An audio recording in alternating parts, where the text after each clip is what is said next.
A Course in Miracles Workbook Lesson 4. These thoughts do not mean anything. They are like the things I see in this room, on this street, from this window, in this place. This lesson means that the thoughts in our mind are not always important or true. They are like the things we see around us, which also have no real meaning by themselves. We are learning that meaning does not come from the thoughts or the things we see, but from God. This helps us begin to let go of false ideas and open to the truth. These exercises are a little different from the earlier ones. Start by noticing the thoughts in your mind for about a minute. Then apply the idea to those thoughts. If you notice unhappy thoughts, use them, but do not choose only the thoughts you think are bad. When you pay attention, you will see that your thoughts are a mix of many things, so none of them can really be called good or bad. This is why they do not mean anything. Our thoughts and the way we see things are always changing, but what changes cannot come from God, because everything of God is unchanging like Him. This is one of the main ideas in A Course in Miracles. Anything that does not share God's unchanging nature is not real and has no true meaning. When we watch our thoughts, we notice how random, changeable, and short-lived they are. This shows us they are meaningless and come from the ego, which is always about change and separation from God. These early lessons, even though they seem simple, are gently helping us practice and recognize this truth in our daily lives. When you choose thoughts to practice with today's idea, be specific. Do not be afraid to use both good thoughts and bad thoughts. Neither of them shows your real thoughts because they only cover them up. The good thoughts are just shadows of what is beyond, and shadows make it hard to see clearly. The bad thoughts are blocks to vision and make true seeing impossible. You do not want either of them. Our real thoughts are thoughts of love and oneness. These are not specific, but whole and complete, which A Course in Miracles calls abstract. The ego covers these true thoughts with specific thoughts of its world. What we really want is truth, not shadows or blocks. Good and bad are only concepts. Even our right-minded thoughts, which seem good, are only corrections for wrong-minded thoughts, which seem bad. In the end, both must give way to the greater love of our source, which is beyond all concepts and is always the same. This is an important exercise, and it will come back in different forms later. Its purpose is to help you start learning how to tell the difference between what is meaningless and what is meaningful.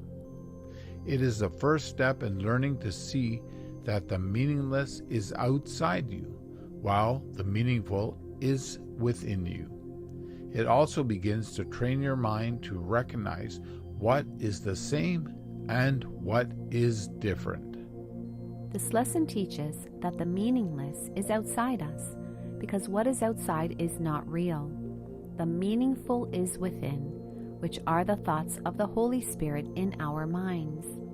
When we believe what we see outside is real, we are following the ego, which wants us to think that what is meaningless has value. This hides what is truly meaningful. The Holy Spirit, however, shows us that the world's only purpose is to teach us that there is no world. Objects themselves have no meaning, but the Holy Spirit can give them meaning. Without Him, everything we see is meaningless. The ego wants us to value the world, so we will believe in separation. The Holy Spirit wants us to look at the world, so we can realize there is no world and return to truth. What is the same is that all ego thoughts, no matter their form, are guilt, and all Holy Spirit thoughts, no matter their form, are love. The difference is that the ego's thought system keeps us trapped in fear, while the Holy Spirit's thought system leads us home to God. This helps us learn that all thoughts within each system are the same, yet the two systems are completely different from one another. When you practice today's idea, notice each thought and name the main person or event in it. For example, you can say, "This thought about a person or a thing does not mean anything. It is like the things I see in this room or on this street." It is important to notice that we are asked to be specific when practicing the idea for the day. This will be repeated many times. If we are not specific in applying the idea, the exercises will have no meaning for us. You can also practice today's idea with a thought you notice is harmful.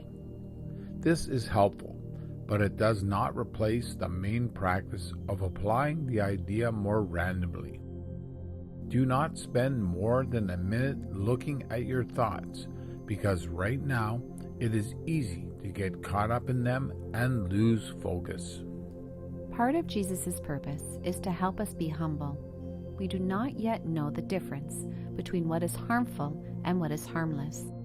In the same way, we do not know the difference between pain and joy, or between imprisonment and freedom.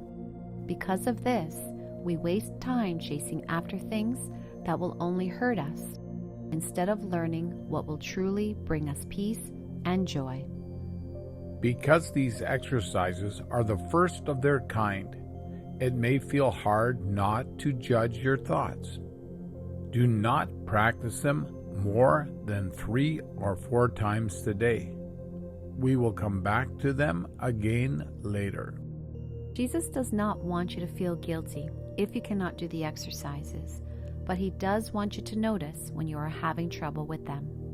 The reason they can feel hard is because you do not want to give up the belief that the objects in your life are meaningful, that your thoughts are meaningful, and that you, as a separate and special person, are meaningful. This is why these lessons can seem especially difficult. These thoughts do not mean anything. These thoughts do not mean anything. These thoughts do not mean anything.